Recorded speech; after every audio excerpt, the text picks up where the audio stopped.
The 1920s, a period where America's stocks reached its peak.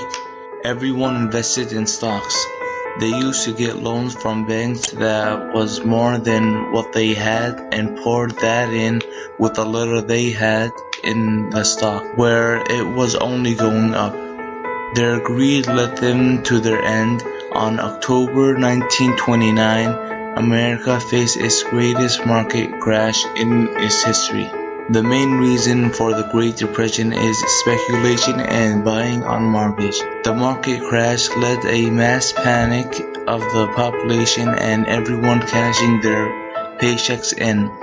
And banks don't have all that money, for they gave most of their money to investors who lost in the Great Depression. So a fourth of America's banks closed for 30 days. Many people lost their homes and all they had to the banks. They would own thousands too. That led people living on streets and a fourth of Americans were unemployed. Dorothy Lange, one of the best photographers of the period, showed how the Great Depression affected many families. She was really able to capture the emotions and pain and hardship of the victims of the market crash. As if the market crash wasn't bad enough, a decade long of drought during the 1930s nearly swept away the breadbasket of the nation. The dust blows of the 1930s lasted about a decade. Its primary area of impact was on the southern plains. The northern plains were not so badly affected, but nonetheless, the drought, wind-blown dust, and agriculture decline were no strangers of the north. When drought struck from 1934 to 1937, the soil lacked the stronger root system of grass and anchor, so the winds easily picked up the loosened topsoil and swirled it into dense dust clouds called black blizzards. By 1940, more than 2.5 million people had fled from the regions affected by the dust flow. Nearly 10% moved to California. After the Great Depression, many people had to live in small shacks in an area in the big cities called Hooversville to put the blame of the Great Crash on the president. It began in 1929 and lasted approximately a decade. Shanty towns appeared across the U.S. and unemployed people were evicted from their homes.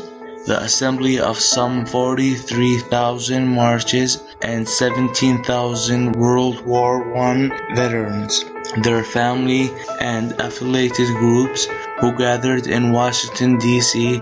in the spring and summer of 1932 to demand cash payment, redemption of their service certificates. The World War Adjusted Compensation Act of 1924 had awarded them bonuses in the form of certificates they could not redeem until 1945. Their gathering in D.C. resulted in protests and marches that fought their government and ended with 2 dead veterans and a child. Mary McLeod Bethune was an American educator and civil rights leader, best known for starting a school for African American students in Daytona Beach, Florida. She was also known as the First Lady of Struggle because of her commitment to bettering African Americans. She was the first African American to be involved in the White House, assisting many presidents. The Kingfish,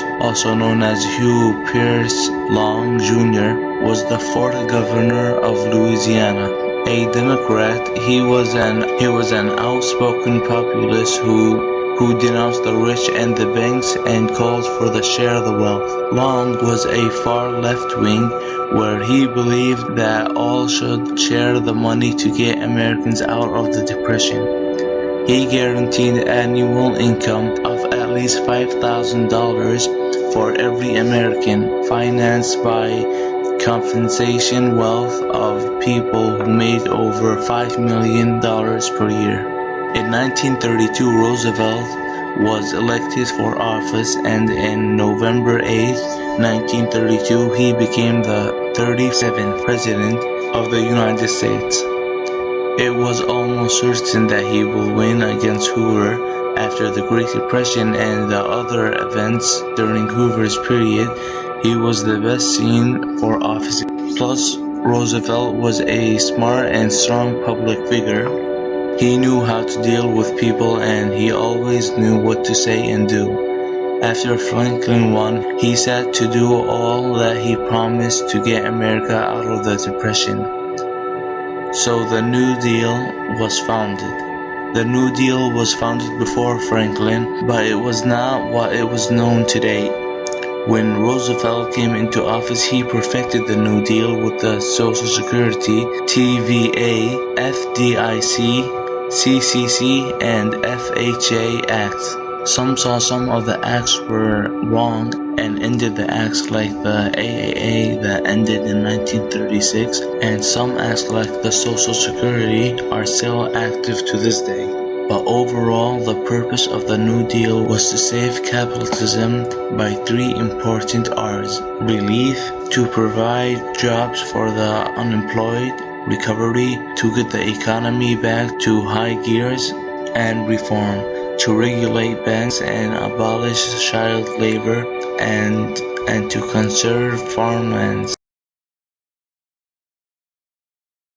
Let me warn you, and let me warn the nation, against the smooth evasion that says, of course we believe these things. We believe in Social Security. We believe in work for the unemployed. We believe in saving homes. Cross our hearts and hope to die. We believe in all these things. But we do not like the way the present administration is doing them. Just turn them over to us. We will do all of them. We will do more of them. We will do them better. And most important of all, the doing of them will not cost anybody anything. Eleanor Roosevelt, the wife of FDR, held the longest time as First Lady.